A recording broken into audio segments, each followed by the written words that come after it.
Well, good afternoon, everybody. It's an absolute pleasure to be here as your closing speech for the afternoon. I do hope that you all had an exceptional conference. My name's Debbie Abrahams. I'm the Member of Parliament for Oldham East and Saddleworth, and I'm going to be talking a little bit about the campaign I've been running around late payments for small businesses, but particularly more recently the bill I introduced into the UK government on project bank accounts. Now I know you are very, very familiar with this, having been an exemplar in introducing project bank accounts a number of years ago, but if I'll tell the story and then hopefully you can see where we're trying to go with this. It's about 18 months ago since the construction giant Carillion announced that it was going into liquidation, and we know that there are others on the brink. At the time, there was widespread concern about what this would mean for the completion of public sector projects already underway, including hospitals and HS2. And obviously, Carillion was working as part of a consortium then. But there was also real worries for the 30,000 or so small businesses, which, as part of Carillion's supply chain, were also working on these projects. After Carillion's collapse, thousands of these subcontractors lost major contracts and were left reeling with substantial debts. A survey of the building, engineering and electrical firms showed that small businesses were, on average, owed £140,000 by Carillion out of a total of £2 billion owed to its suppliers. The vast majority of these suppliers never received any recompense. Following on from these losses, it has been estimated that 780 small building firms went into insolvency in the first quarter of 2018 as a direct consequence of Carillion's collapse. That's a 20% increase on the previous year. Neil Skinner, whose construction firm, Johnson's Brothers, is based in my constituency, was one of Carillion's suppliers, and he lost £176,000. And for a small business, that is a huge amount of money. Neil told me Carillion often went over 60 days before they paid me, and after a lot of chasing, and once the job for a particular customer was finished and our sanction to stop working was gone, their payments just stopped, even though they still owed money for the job we'd done for them. They resorted to using all the familiar late payment tactics, from finding fault with an invoice, referring us to their India accounts office, statement queries, disputed invoices paid, and so on. Then lastly, they imposed a 15% non-negotiable discount on our work, or they would send all unpaid invoices back to their quantity surveyor department. We reluctantly signed his contract, and then they went bump the Monday after signing, 10 days before the first part payment was due. As a result of Carillion's late payment tactics, small enterprises like mine have been suffering greatly, if not terminally.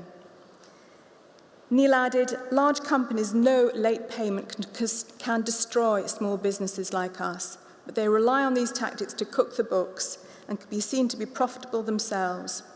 Carillion went under owing us well over 15% of our annual turnover, and following a difficult year last year, this money is much needed to help us. Now, none of this will be new to you in the room, and many of you will have heard and experienced worse. Late payments are the scourge of small businesses up and down the country, and not just in the construction sector, although it's clear that construction has a particular set of problems. It's shocking that collectively, small businesses were owed nearly £14 billion in late payments last year by large contractors. Now, although this is down from a peak in 2014 of £41.5 billion, just under half of SMEs spend around £6.7 billion chasing late payments, more than doubling on 2017. And over 1 in 10 small businesses struggling with overdue invoices has to actually employ someone to chase this payment. In addition to the 4 out of 5 companies who experience late payments, 68% have to write off bad debt. 1 in 3 small businesses admit that late payments are forcing them to rely on bank overdrafts to keep up with overheads, and over a quarter say that late payments are forcing them to pay their own suppliers late.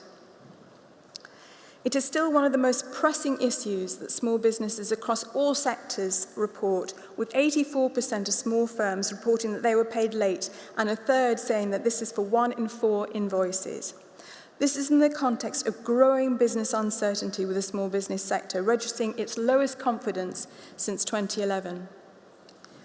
Although the private sector tends to be the worst for paying late than the public sector, some government departments are also failing to meet their commitment to pay 80% of undisputed invoices within 5 working days. In addition, BAC's research on existing measures to tackle late payments has said that when it comes to government initiatives, about a quarter say they're aware of measures to oblige large and listed companies to publish payment practices. However, 3/4 don't feel these measures improve the speed their companies are paid.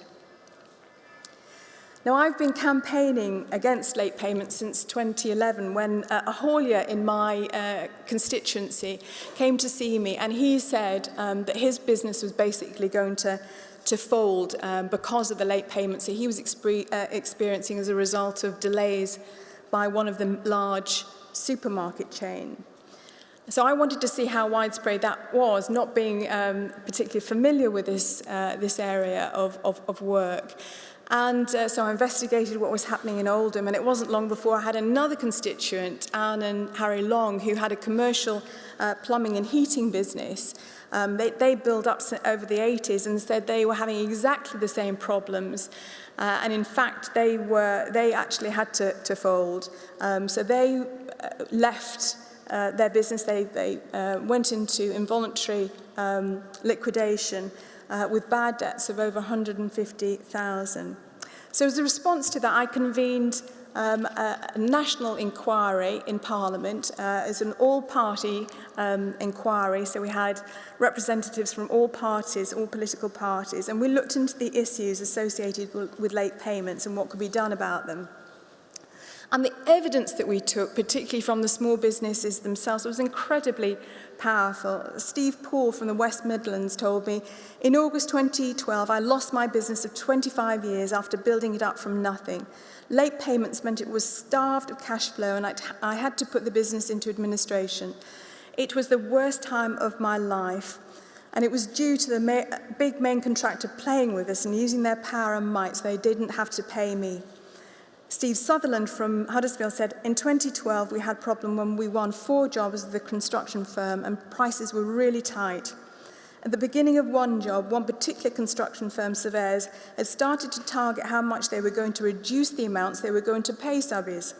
There was a spreadsheet which I challenged, but they denied it existed. I even challenged the guy who wrote it and said, that's nothing to do with me. A key finding from the inquiry was that late payment reflects the culture in that company. And as we know, the culture of a company, or even a society, ultimately reflects its leadership.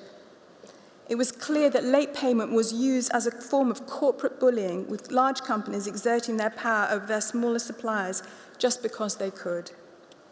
There was also evidence that many companies are trying to rebuild their balance sheets on the backs of small businesses and even their business models which rely on delaying payments to their suppliers.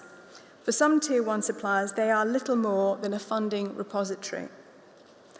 I believe that late payment like this is unethical and needs to be seen as unacceptable as tax evasion. The report that was published made a number of recommendations, and some of which were incorporated into the 2014 Small Business Act and other changes to regulations as well. And some of these have already been incorporated into, as I say, different legislation. I followed up on my inquiry last December, holding a roundtable with representatives from small businesses, including the Specialist Engineering Contractors Group and the Federation of Small Businesses. We examined which of my inquiry recommendations had been successful and what still needed to work on. And as I say, I'm very pleased that the new engineering contracts have become the standard construction contracts of choice by the public sector and by many private sector clients in both the UK and around the world. As you will know, they are favoured by accounting officers because, unlike traditional contracts, they focus on effective risk management and they're used properly. They help deliver savings in project delivery, and NEC contracts have been used on projects such as Crossrail, the House of Parliament's refurbishment, and the London Olympics. But there's still a lot more that needs to be done. So one of the results from the round table was that we should try and make sure that project bank accounts were actually brought into greater use. So to that end, in January this year, I introduced a bill on project bank accounts. This is to ensure that all public sector projects over £500,000 use project bank accounts or PBAs. This will not only protect small businesses from losing monies owed to them should the Tier 1 supplier become insolvent as Carillion did, but it will also stop small businesses being paid late by larger companies. As you know, PBAs are ring-fenced bank accounts into which monies due to firms providing construction or other works are paid. The accounts are ring-fenced within a trust arrangement so that if a Tier 1 contractor becomes insolvent, the monies for the subcontractors are protected. They do not disrupt contractual arrangements, but instead of public bodies paying Tier 1 contractors directly, the public body pays money into the PBA. The Tier 1 contractor and suppliers are then all paid simultaneously, usually within 15 to 18 days. The government is already using PBA successfully in many areas. For example, Highways England use them for all their works, and by 2020, £20 billion worth of highways work will have been paid through PBAs. They've also been used in building projects in Scotland, Wales and Northern Ireland, and even some local authorities are using them. Internationally, many Australian states mandate for PBAs to be used in construction projects, and last year the European Commission agreed to use PBAs for European projects as well. In addition to late payments, interpayments, to small businesses suppliers being protected and being received more quickly, there is also reduction in disputes and disruption as suppliers are less likely to suspend their work when paid properly. The costs of public sector projects are reduced as well, as the greater security of payment provided by PBAs is factored into the supplier's pricing. In all truth, my bill is unlikely to become law, but it has been an opportunity that I've used to engage with the government, both through the Cabinet Office and also with the Small Business Minister. And I do believe that there is a commitment for this to become a matter of course with public sector contracts. But I'll keep lobbying them, and in the meantime, I'm also going to see what the Labour government in Wales and the SNP government in Scotland will do and take up my bill.